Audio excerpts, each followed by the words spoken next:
अस्सलाम वालेकुम स्टूडेंट्स, कैसे हैं आप लोग। उम्मीद है कि आप लोग खैरियत से होंगे। मुझे कहते हैं मुदस्सिर इमरान और हम पढ़ रहे हैं यहाँ पे फ़िज़िक्स का चैप्टर नंबर 1 और उसमें हमारा जो टॉपिक चल रहा है आजकल वो है मेजरिंग इंस्ट्रूमेंट्स। और मेजरिंग इंस्ट्रूमेंट्स में हम बात कर रहे हैं लेंथ मेजर करने वाले इंस्ट्रूमेंट्स पे। और लेंथ मेजर करने वाले इंस्ट्रूमेंट्स में हमने सबसे पहले स्टडी किया था मीटर रूल को, उसके बाद हमने स्टडी किया मीटर टेप को या मेजरिंग टेप को हमने स्टडी किया था। उसके बाद हमने स्टडी किया वर्नियर कैलिपर्स को, जिसमें हमने देखा कि वर्नियर कैलिपर 0.1 मिलीमीटर तक की सही पैमाइश कर सकता है। लेकिन अगर कोई चीज़ जिसकी लंबाई 0.1 मिलीमीटर से भी छोटी हो तो वर्नियर कैलिपर्स उसको मेजर नहीं कर सकता। एक आम वर्नियर कैलिपर्स उसको मेजर नहीं कर पाएगा। उसको मेजर करने के लिए ज़रूरत है इस चीज़ की कि कोई ऐसा इंस्ट्रूमेंट हो जो 0.1 मिलीमीटर से भी कम पैमाइश करने की सलाहियत रखता हो। और वो इंस्ट्रूमेंट जो 0.1 मिलीमीटर से भी कम पैमाइश कर सकता है उसे कहते हैं स्क्रू गेज। क्या कहते हैं इसको? स्क्रू गेज कहते हैं। और इसको माइक्रो स्क्रू गेज का भी नाम दिया जाता है। अगर आप लोग अपनी फिजिक्स की बुक देखें, पंजाब टेक्स्ट बोर्ड की, पंजाब टेक्स्ट बोर्ड, उसमें आपके पास पेज नंबर 13 पे ये टॉपिक दिया हुआ है फिजिक्स का। इंग्लिश मीडियम पे पेज नंबर 13 पे टॉपिक है आपके पास स्क्रू गेज का। तो स्टूडेंट्स आज हम पढ़ेंगे स्क्रू गेज। सबसे पहले बात करते हैं स्क्रू गेज के स्ट्रक्चर की। अगर हम स्ट्रक्चर की बात करें स्क्रू गेज की, इसका स्ट्रक्चर थोड़ा सा डिफरेंट है वर्नियर कैलिपर से। मतलब मेन चीज़ें वही हैं। मतलब वहाँ पे भी हमने पढ़ा था वर्नियर कैलिपर्स के अंदर कि इसमें 2 स्केल्स होती है, एक वर्नियर स्केल और एक मेन स्केल। यहाँ पे भी 2 स्केल्स ही होती हैं। फिर हमने वहाँ पे भी देखा था कि वर्नियर स्केल को कुछ हिस्सों में डिवाइड किया गया है। यहाँ पे भी जो दूसरी स्केल है उसको भी कुछ हिस्सों में डिवाइड किया गया है। किन में डिवाइड किया गया है, क्या इसका स्ट्रक्चर बनता है, चलें इसको स्टार्ट करते हैं। तो स्टूडेंट सबसे पहले देखें कि स्क्रू गेज में जो सबसे एक मेन इसका पोर्शन होता है ये यू शेप्ड फ्रेम होता है। क्या होता है ये? यू शेप्ड फ्रेम, जहां से आप स्क्रू गेज को आसानी से होल्ड कर सकते हैं, इसको आसानी से पकड़ सकते हैं। तो ये एक यू शेप्ड फ्रेम होता है इसका। अब स्टूडेंट्स याद रखें इस यू शेप फ्रेम के ऊपर 2 वैल्यूज भी लिखी होती हैं। क्या होता है? यहां पर 2 वैल्यूज भी आपको लिखी हुई नजर आएंगी जब भी आप स्क्रू गेज यूज करेंगे। वो 2 वैल्यूज कौन कौन सी हैं? एक तो इस स्क्रू गेज की रेंज लिखी हुई यहां पे आपको नजर आएगी। मतलब कि ये कहां से कहां तक कर सकता है, 0 से 25 मिलीमीटर बाज का लिखा होगा इस पे।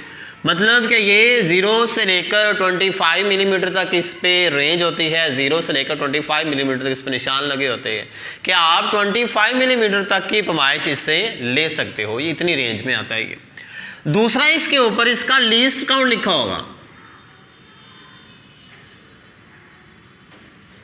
यहां पे क्या होगा? इसका लीस्ट काउंट। जैसे मैं आपको दिखाता हूं, यहां पे मेरे पास एक स्क्रू गेज है। बात हम कर रहे हैं सिर्फ और सिर्फ इसकी, जो हमारे पास ये फ्रेम है। आप इस साइड से भी देख सकते हैं, यहाँ से भी हमारे पास जो ये वाला यू शेप्ड फ्रेम है हम इसकी बात कर रहे हैं। इसके ऊपर स्टूडेंट्स अगर आप गौर करें यहाँ पे आपको 2 वैल्यूज लिखी हुई नजर आ रही होंगी।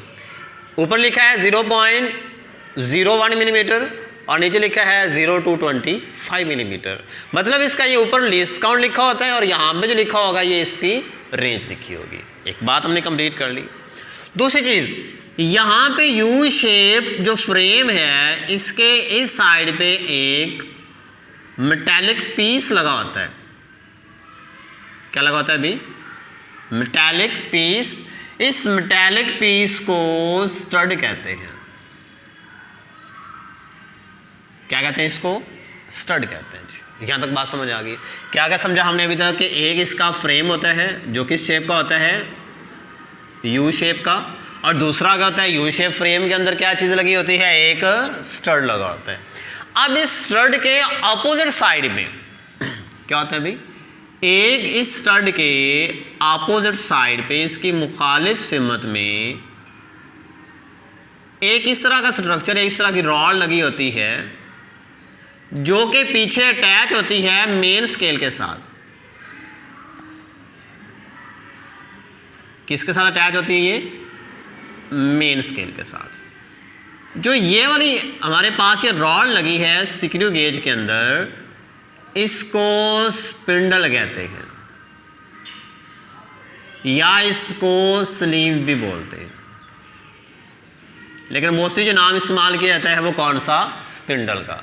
ये स्पिंडल काम क्या करती है कि जब हम यहाँ से इसको घुमा के लेके आते हैं आगे, जो भी चीज़ हमने मेजर करनी हो उसको स्टर्ड और जो स्पिंडल है दोनों साइडों से होल्ड कर लेते हैं, इसको पकड़ लेते हैं और मेन स्केल उसकी कुछ ना कुछ रीडिंग शो करना शुरू कर देता है। तो ये स्पिंडल और स्टड आपस में अटैच होकर बीच में जो चीज़ आएगी उसको ये होल्ड करते हैं, ऐसे करके इसको पकड़ लेते हैं। समझेंगे जिस तरह से हमने बात की थी वर्नियर कैलिपर्स की, उसमें जॉज से ये दोनों एक दूसरे करीब आते थे और चीज़ को पकड़ लेते थे।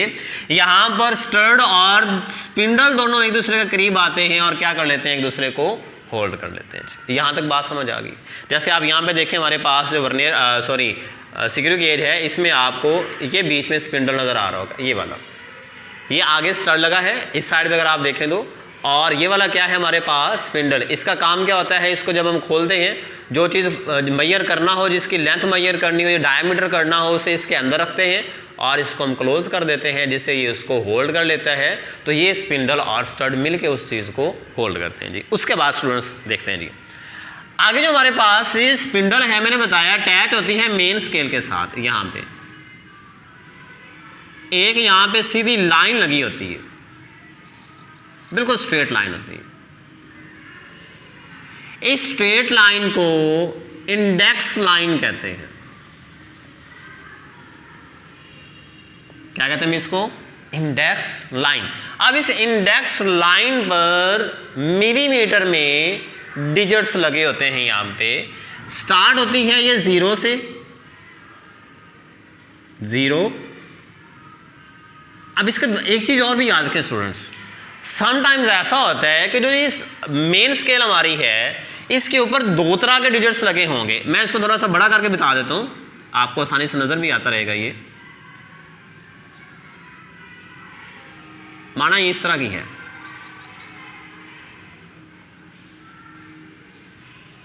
इसके बीच में एक लाइन लगी होती है, इस लाइन को क्या कहते हैं हम? Index line. ये लाइन क्या है? Index line. इस इंडेक्स लाइन के ऊपर 2 साइड पे डिजिट होते हैं जी। एक इस साइड पे 0, 1, 2, 3, 4, 5, 6, 7, 8, 9, 10। ये 1 मिलीमीटर आ गया हमारे पास।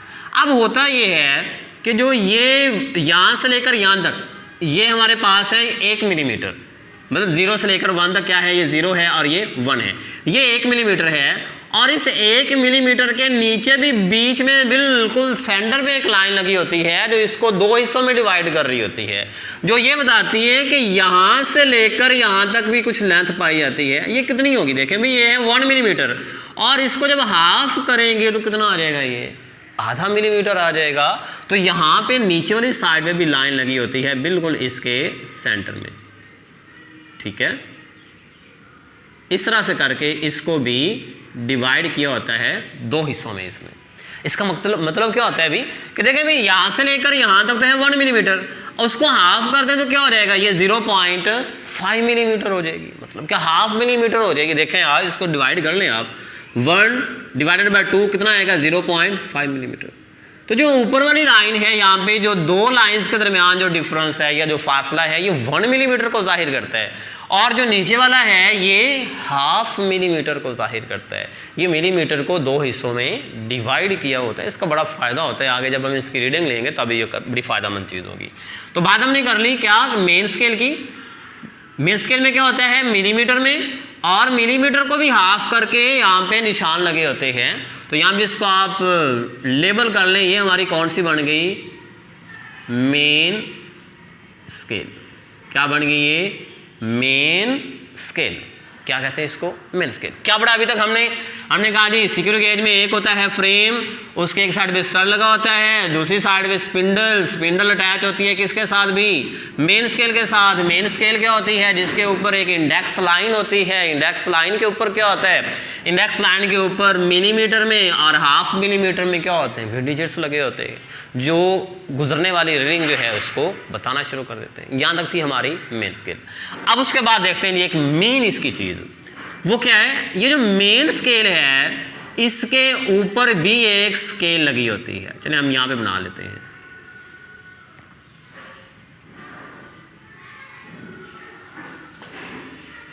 इसके ऊपर भी एक स्केल होती है, इसको हम अंदर से मिटा देते हैं। यहाँ पे ऊपर भी क्या होती है? एक स्केल होती है। अब वो कैसी होती है जी? ये एक हॉलो सिलेंडर होता है, मतलब हॉलो सिलेंडर कहते हैं खोखले को, जो अंदर से खोखला हो। जैसे आप देखें भाई ये वाला, ये अंदर से खोखला है, खाली है अंदर से, इसको हॉलो सिलेंडर कहते हैं जी। ये इस पर मुश्तमिल होती है और इसके ऊपर भी कुछ डिवीजन्स होती हैं। अब किस तरह से भी? इसकी इंडेक्स लाइन के बिल्कुल सामने यहाँ पे इसके ऊपर 0 लिखा होता है। यहाँ पे चले लाइन लगा लेते हैं हम एक, बिल्कुल सामने 0 होगा। ये 1 2 3 4 5 6 7 8 9 10 इस तरह से चलते चलते स्टूडेंट्स याद रखें ये 100 डिवीजन्स होती हैं इसके ऊपर। सर्कुलर स्केल को डिवाइड किया जाता है कितने दर्जों के अंदर? 100 डिवीजन्स के अंदर इसको डिवाइड किया होता है।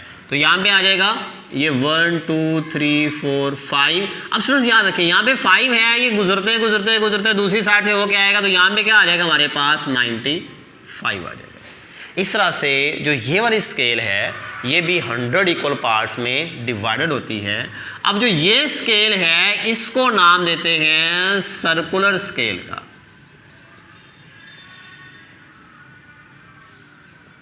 क्या कहते हैं इसको? सर्कुलर स्केल कहते हैं इसको। क्या होती है सर्कुलर स्केल? ये एक हॉलो सिलेंडर होता है जिसके ऊपर 0 से 100 तक डिवीजन्स होती है, जो कि फिक्स किसके ऊपर होता है? मेन स्केल के ऊपर इसको फिक्स किया होता है। मेन स्केल के ऊपर ये चढ़ा होता है इस तरह से करके, तो ये 100 इक्वल पार्ट्स में डिवाइडेड होता है। इसको हम नाम क्या देते हैं? Circular scale. अब देखिए सिमिलरिटीज देखें आप, जो हमारे पास वर्नियर कैलिपर्स था उसके अंदर भी यही चीज़ें थी। क्या था भी? उसमें भी एक मेन स्केल थी, एक वर्नियर स्केल थी।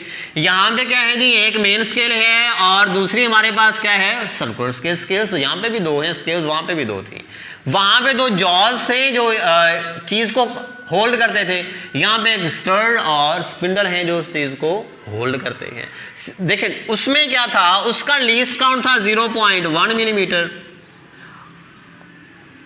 वर्नियर कैलिपर्स का, और इसका लीस्ट काउंट क्या है भाई? यहाँ पे लिखा है 0.01 मिलीमीटर। ये कैसे आता है इसको हम बाद में प्रूव भी करते हैं कि 0.01 किस तरह से आएगा। अब स्टूडेंट्स इसके बाद अब ये वाला जो हिस्सा जिसके ऊपर सर्कुलर स्केल मौजूद होती है, वो हिस्सा जिसके ऊपर क्या होती है? सर्कुलर स्केल मौजूद होती है, जहां से पकड़ के हम इसको घुमाते हैं, इसको क्लॉकवाइज डायरेक्शन में घुमाते हैं या फिर इसको एंटी क्लॉकवाइज मतलब राइट साइड में घुमाते हैं इसको या फिर लेफ्ट साइड में। अब एक चीज़ यहाँ से और भी याद रख लें, कॉन्सेप्चुअल चीज़ है, काम आएगी। वो ये कि अगर आप किसी भी चीज़ को राइट साइड में घुमाते हैं, क्लॉकवाइज डायरेक्शन में घुमाते हैं, तो ये उसको कसने के लिए इस्तेमाल होता है। जैसे नट की बात कर लें, आप उसको राइट साइड पे घुमाओगे नट आप उसको कसना शुरू कर दोगे, लेफ्ट साइड पे एंटी क्लॉकवाइज डायरेक्शन में घुमाओगे इसको आप खोलना शुरू कर दोगे। तो यहाँ में भी ऐसे जब इसको राइट साइड पे घुमाते हैं तो ये क्लोज होना शुरू हो जाता है, एंटी क्लॉकवाइज डायरेक्शन में इसको घुमाते हैं तो क्या होता है? ये खुलना शुरू कर देता है। हम इसको जहाँ से पकड़ के, ये जो हिस्सा है यहाँ से पकड़ इसको घुमाते हैं, इस हिस्सा को थिम्बल कहते हैं।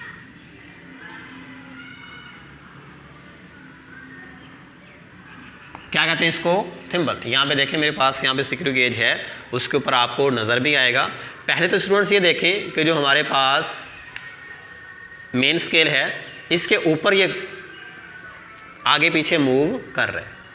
इसके ऊपर आप देख रहे हैं कि यहाँ पे डिवीजन्स बनी हुई हैं। किसके ऊपर भी?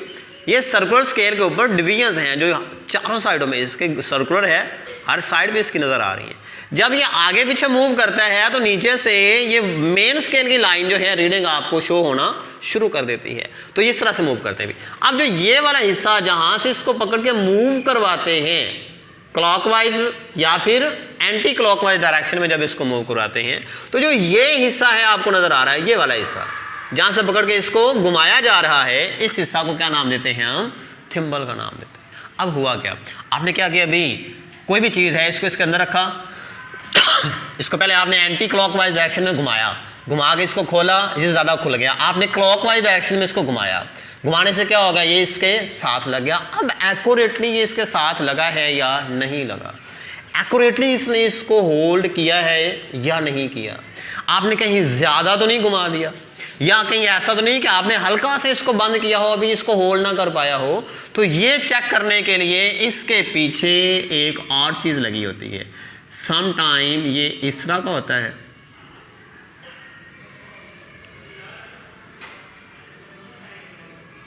ये इस तरह का बना होता है, बाज़ औक़ात इस तरह की शेप इसकी होती है, या फिर सम टाइम्स ये एक नट के मानद होता है, ये ऐसे भी बना होता है।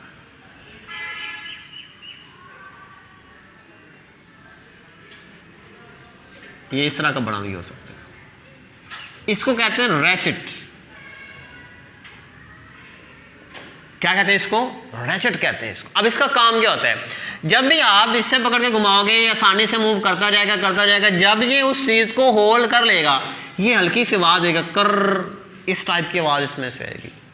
क्या होगा भाई, आपने इसको घुमाया पीछे को, इसमें चीज रख दी, फिर इसको आगे को आपने क्लॉकवाइज डायरेक्शन में घुमाना शुरू कर दिया, घुमाने से क्या हुआ, उस चीज ने इसको होल्ड कर लिया। अब सही से होल्ड किया है कि नहीं, आप इसको पकड़े, इसको क्लॉकवाइज घुमाएं, इससे कर की आवाज आएगी, इससे आप अंदाजा लगा लेंगे कि अच्छा भी इसने वाकई इसको होल्ड कर लिया। जैसे यहाँ पे हम बात कर लेते हैं भी, जैसे ये क्लोज करेगा, इसको हमने घुमाना शुरू किया, तो स्टूडेंट्स जैसे यहाँ पे आएगा इसको घुमाएं, गौर से सुने,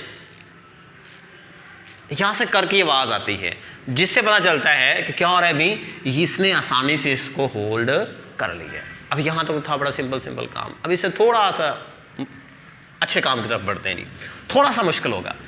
वो कौन सा है जी, मुश्किल काम सबसे होता है जी, लीस्ट काउंट। अब लीस्ट काउंट क्या होगा जी, वो फाइंड करते हैं यहाँ से। अच्छा याद रखें कि जो हमारे पास ये सर्कुलर स्केल हॉलो सिलेंडर है, इसके अंदर बलदार साख होती है, थ्रेड्स होती हैं। क्या होती हैं भी, थ्रेड्स होती हैं।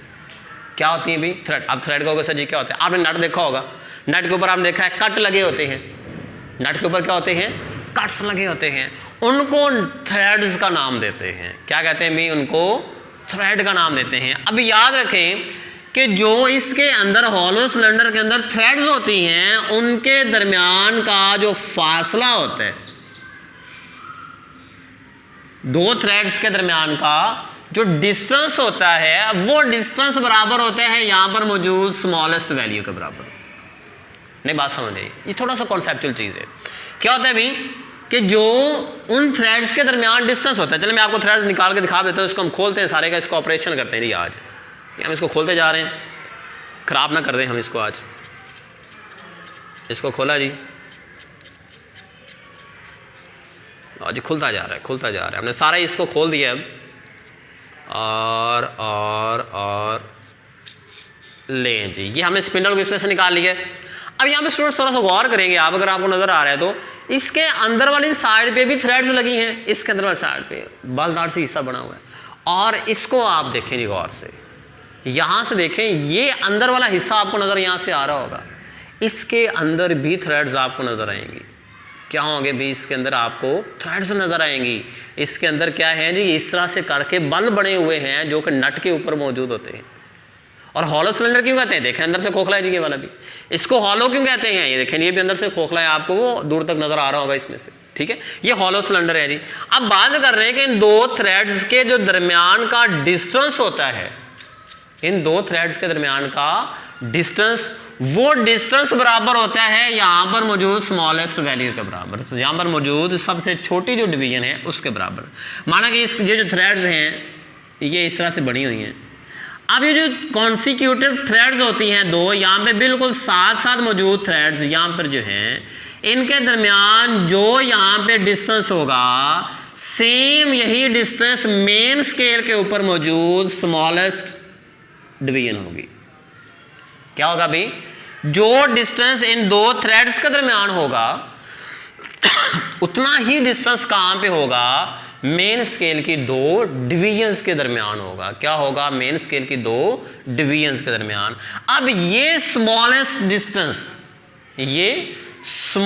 डिस्टेंस कहलाता है पिच ऑफ सिक्रूगेट। इसको क्या नाम देते हैं स्टूडेंट्स? पिच का नाम देते हैं। क्या होती है पिच? कि डिस्टेंस बिटवीन दो consecutive threads is called pitch. दो साथ साथ मौजूद थ्रेड्स का दरमियानी फासला क्या कहलाता है? पिच कहलाता है। क्या कहलाता है? ये पिच कहलाता है। जी बात समझ आ गई? क्या कहलाता है ये? पिच। मतलब जो थ्रेड्स के दरमियान फासला है वही क्या है यहाँ पर इसके ऊपर स्मॉलेस्ट डिवीजन के दरमियान फासला है। अब यहाँ पे स्मॉलेस्ट डिवीजन क्या है हमारे पास? 1 मिलीमीटर। क्या है जी यहाँ पे? 1 मिलीमीटर। अब ये 1 मिलीमीटर आएगा कैसे? याद रखें जब हम इसको पूरा घुमाएंगे, मतलब कि जो सर्कुलर स्केल है इसका 0 से स्टार्ट करेंगे और सारे को घुमाकर जब हम इसको दोबारा 0 तक लेके आ जाएंगे तब ये सर्कुलर स्केल मेन स्केल के ऊपर 1 मिलीमीटर आगे मूव करेगी या फिर 1 मिलीमीटर पीछे मूव करेगी। क्या हुआ भाई? जब सर्कुलर स्केल को एक फुल चक्कर दें, मतलब कंप्लीट इसका साइकिल हो, तो कितना ये मूव करेगी? 1 millimetre on the main scale. क्या करेगी? मतलब कि 100 डिवीजन जब सामने से गुजरेंगी, इस इंडेक्स लाइन के सामने से कितनी डिवीजन? जब 100 डिवीजन गुजरेंगी तब 1 मिलीमीटर तक ये पहुंचेगी। बात समझ नहीं आई यहां से?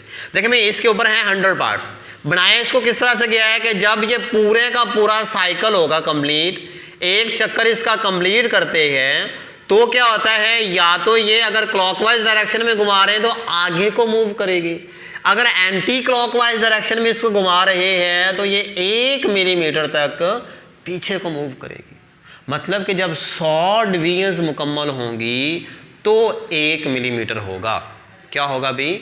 जब 100 इसकी डिवीजन्स गुजरेंगी सामने से तो क्या होगा? ये 1 मिलीमीटर का डिस्टेंस ट्रैवल करेगी। अच्छा भी अगर 100 नहीं हुई, 50 डिवीजन्स गुजरी हैं तो कितना करेगी? सोचें भी जरा, जल्दी करें शाबाश। क्या सवाल है जी? कि अगर 100 डिवीजन्स गुजरती हैं तो 1 मिलीमीटर का फासला तय होता है जी मेन स्केल के ऊपर, या तो आगे जाता है जी फासला इसका, या फिर ये 1 मिलीमीटर पीछे को मूव करती है। अगर एक 100 स्केल्स गुजरेंगी तब जाके 1 मिलीमीटर होगा, अगर 50 गुजरेंगी तब कितना होगा? सोचें। समझ नहीं आ रही बात की? दोबारा सुने भाई।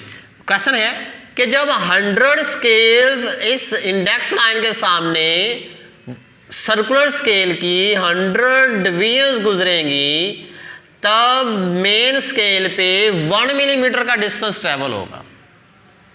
अगर इसकी 100 ना से 50 गुजरती हैं मतलब उस 1 का हाफ गुजरेगा। अगर 50 नहीं 25 गुजरती हैं तो क्या होगा? उसका चौथा हिस्सा गुजरेगा। अगर 1 डिवीजन गुजरती है तो बताएं कितना होगा? अगर 1 डिवीजन गुजरती है तो उसका 100वां हिस्सा ये ट्रेवल करेगी। यही तो मुश्किल सी बात थी। क्या होगा भी? अगर 100 डिवीजन गुजरेगी तो 1 मिलीमीटर का ये आगे या पीछे मूव करेगी। अगर ये 1 डिवीजन आगे मूव करती है, यानी कि हमने सारा इसको नहीं घुमाया, हल्का सा किया इस तरह से करके, हल्का से इसको घुमाएंगे तो क्या होगा जी? सिर्फ 1 डिवीजन जब आगे गुजारेंगे तो ये मिलीमीटर का 100वां हिस्सा जो है वो सिर्फ आगे मूव करेगी। 100 हिस्से गुजरेंगे तो 1 मिलीमीटर, अगर इसका सिर्फ 1 डिवीजन गुजरेगी तो क्या होगा? ये 100वां हिस्सा ही इसके ऊपर मूव करेगी। तो ये जो 1 मिलीमीटर का 100वां हिस्सा मूव करती है इसे इसका लीस्ट काउंट कहते हैं।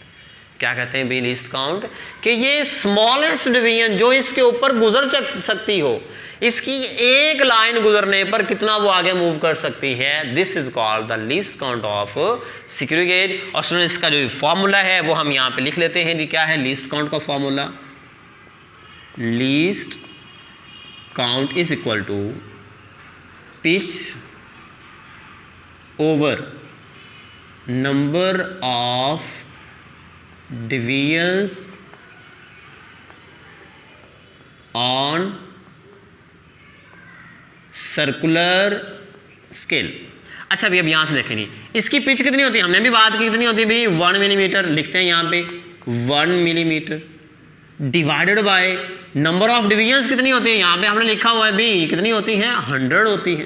तो इसको 100 पे आप डिवाइड करें कितना आएगा जी 1 divided by 100 0.01 millimetre. This will be the least count of screw gauge. तो स्टूडेंट्स इस तरह से आप स्क्रू गेज का लीस्ट काउंट फाइंड कर सकते हैं। समटाइम्स ऐसा भी होता है जैसे आप कहेंगे भी यहाँ पे तो 1 मिलीमीटर स्मॉलेस्ट नहीं बल्कि आपने तो बीच में 0.5 पे भी लगाया हुआ है। स्टूडेंट्स याद रखें समटाइम्स ऐसा होता है कि यहाँ पे 100 की बजाय क्या होती हैं 50 डिवीजन्स होती हैं, 100 नहीं होती बल्कि क्या होती हैं 50। जब वो 50 डिवीजन्स गुजरती हैं तो ये 1 मिलीमीटर फिर नहीं गुजरता आगे फासला। हमने तो बात की कि जब 100 डिवीजन्स गुजर जाएंगी तो 1 मिलीमीटर ये ट्रैवल करेगी। ऐसा अगर नहीं है, यहाँ पे 50 डिवीजन्स लगी हुई हैं तो जब पूरी की पूरी 50 डिवीजन्स मूव कर जाएंगी तो ये 1 मिलीमीटर नहीं बल्कि 1 मिलीमीटर का हाफ मूव करेगी ये आगे। किस तरह से कि अगर यहाँ पे 50 डिवीजन्स हैं, अगर यहाँ पे क्या है 50 डिवीजन्स हैं तो 50 डिवीजन्स जब मूव कर जाएंगी गुजर जाएंगी तो फासला कितना तय होगा हाफ मिलीमीटर का यानी 0.5 मिलीमीटर का। तो पिच यहाँ पे 0.5 मिलीमीटर होगी और कितनी यहाँ पे डिवीजन हमने बता रखी हैं 50 डिवीजन हैं। अब इसको आप डिवाइड कर लें तो ये भी 0.01 मिलीमीटर ही आएगा। मतलब आप जिस पॉइंट ऑफ व्यू से मर्जी इसको देख लें तो इसका जो लीस्ट काउंट है वो 0.01 मिलीमीटर ही आएगा। दोनों सूरतों में अगर 100 डिवीजन्स हैं तो पिच इसकी 1 मिलीमीटर होगी, अगर 50 डिवीजन्स हैं तो पिच इसकी 0.5 मिलीमीटर होगी। तो जब वो 50 मूव करेंगी आगे तो ये 0.5 मिलीमीटर का फासला तय होगा मेन स्केल पे। अगर 100 डिवीजन्स मूव सर्कुलेट करती हैं तो 1 मिलीमीटर का फासला होगा। तो फॉर्मूला हमने पढ़ा pitch over number of divisions on circular scale. इसको आप इसमें वैल्यूज पुट करें तो इस तरह से आप इसका लीस्ट काउंट फाइंड कर लेंगे। तो लीस्ट काउंट क्या आया इसका 0.01 मिलीमीटर, सॉरी मैंने मीटर लगा दिया, यहाँ पे 0.01 मिलीमीटर। तो अब स्टूडेंट्स थोड़ा सा बुक से भी देख लेते हैं कि बुक से हमें इसको कहाँ से कहाँ तक पढ़ना है, जो हमने पढ़ा है क्या वो बुक पे था या नहीं। तो देखें भाई आज screw gauge is instrument that is used to measure small length with accuracy greater than vernier callipers. Screw gauge एक ऐसा इंस्ट्रूमेंट है जो वर्नियर कैलिपर से भी ज़्यादा एक्यूरेसी के साथ मेजरमेंट करने के लिए इस्तेमाल होता है। It is also called micrometer screw gauge, इसको माइक्रोमीटर स्क्रू गेज भी कहते हैं। A simple screw gauge consist of U shaped metal frame with a metal stud. देखें हमने कहा जी it has a U shaped metal frame, इसका एक यू शक्ल का मेटल का फ्रेम होता है जिसके ऊपर ही एक मेटल का एक दांत का स्टड लगा होता है जी। अ हॉलो सिलेंडर और स्लीव, हॉलो सिलेंडर जिसको हमने बात की, अ हॉलो सिलेंडर और स्लीव, ये एक हॉलो सिलेंडर होता है या स्लीव होता है, has a millimetre scale over long it called index line. अब ये जो हॉलो सिलेंडर हमारे पास है ये वाला, इसके ऊपर ये भी एक हॉलो सिलेंडर होता है, खोखला होता है और इसके ऊपर एक इंडेक्स लाइन होती है जिसके ऊपर मिलीमीटर में निशान लगे होते हैं। ठीक है जी। The hollow cylinder acts as a nut, ये जो हॉलो सिलेंडर है ये एक नट के तौर पे काम करता है, जिसको आगे घुमाएंगे तो बंद होता जाएगा, पीछे को घुमाएंगे तो क्या होता जाएगा ये खुलता चला जाएगा। ठीक है। It is fix at the one end of U shape frame opposite to the stud, ये स्टड के ऑपोजिट साइड पे, स्टड के मुखालिफ सिमत में फिक्स किया होता है इसको जी। उसके बाद क्या है हमारे पास यहाँ लिखा a thimble has a threaded spindle inside it, जो थिम्बल है ये वाला इसके अंदर भी थ्रेडेड स्ट्रक्चर होता है, बलदार इसमें साफ्त होती है। जैसे मैंने आपको खोल के भी दिखाया कि उसके अंदर भी क्या थे बल से बने हुए थे। ठीक है जी। As a thimble complete one rotation, जब ये थिम्बल एक रोटेशन पूरी कर लेता है मतलब कि इसके 100 डिजिट्स गुजर जाते हैं तो क्या होता है जी it moves 1 millimetre along the index line, ये इंडेक्स लाइन पर क्या करता है 1 मिलीमीटर तक मूव करता है। अगर इसको क्लॉकवाइज घुमाएंगे तो आगे को 1 मिलीमीटर, एंटी क्लॉकवाइज घुमाएंगे तो पीछे को 1 मिलीमीटर घुमाएंगे। This distance is called the pitch of screw. कौन सा distance? The distance between consecutive threads on spindle, ये जो स्पिंडल है इसके अंदर जो थ्रेड्स होती हैं जो आपस में मिली हुई, जैसे हमने बात की कि ये 2 थ्रेड्स हैं जो एक दूसरे के बिल्कुल साथ साथ हैं, ये और ये एक दूसरे के साथ हैं, इनका दरमियान का जो डिस्टेंस होता है ये कितना होता है अभी, इसको पिच का नाम देते हैं और ये भी 1 मिलीमीटर के बराबर होते हैं, ठीक है। उसके बाद अ थिम्बल हैज़ 100 डिवीजन, थिम्बल के ऊपर कितनी डिवीजन होती हैं जी, 100 division. Around its one and, इसका जो एक एंड है ये वाला, इसके इर्द गिर्द 100 डिवीजन होती हैं। It is circular scale of the screw gauge, इसको सिक्रू गेज की सर्कुलर स्केल कहते हैं, वो भी हमने पहले बात कर ली। एज थिम्बल कंप्लीट्स 1 रोटेशन, जैसे ही थिम्बल एक रोटेशन कंप्लीट करता है 100 division pass the index line and thimble move 1 millimetre along the index line या मेन स्केल। जब ये एक रोटेशन कंप्लीट करता है तो इसकी 100 डिवीजन्स गुजरती हैं इस इंडेक्स लाइन के सामने से, तब जाके ये मेन स्केल पे 1 मिलीमीटर आगे मूव करता है या फिर पीछे मूव करता है, ठीक है। उसके बाद दस ईच डिवीजन और circular scale crossing the index moves the thimble through 1/100 millimetre और 0.1 मिलीमीटर। तो हमने इसमें बात कर ली कि जो एक इसकी है डिवीजन वो कितना मूव करती है, 1/100 मिलीमीटर, 1/100 मिलीमीटर या फिर 0.01 मिलीमीटर तक ये मूव करती है। This is called the least count of screw gauge, इसको सिक्रू गेज का लीस्ट काउंट भी कहते हैं। Least count of screw gauge is equal to pitch of the screw gauge, pitch of screw gauge over number of divisions on the circular scale, number of divisions on the circular scale। ऐसे ही हमने यहाँ पे इसको याद भी करना है, 1/1 millimetre divided by 100 is equal to 0.01 millimetre. तो इस तरह से हम स्क्रू गेज की पिच फाइंड कर सकते हैं और उसका लीस्ट काउंट कर सकते हैं। आज के लिए स्टूडेंट्स इतना ही, इसकी वर्किंग मिलते हैं एक नई वीडियो के साथ जिसमें हम आपको इसकी वर्किंग के बारे में बताएंगे कि स्क्रू गेज को हम यूज़ कैसे कर सकते हैं। तब तक अपना बहुत सारा ख्याल रखिएगा। अल्लाह हाफिज़।